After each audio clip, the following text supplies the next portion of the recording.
Hello everybody and welcome. In this video I'm going to show you how to pair your earbuds Master Dynamic MW07 with your PC. You have to start by press one time at the Windows button on your keyboard and write Bluetooth. Now click enter, and right here you should click add Bluetooth or other device. Then Bluetooth.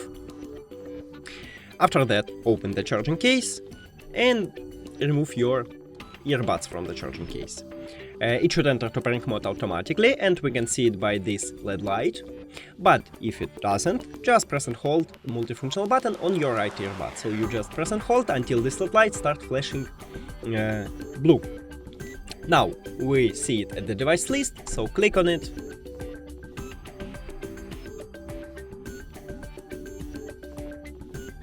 And then click done. We did it! Thank you for watching this video. If you found it helpful, please consider subscribing to the channel and leave the like on the video. It's really important to us. See you later!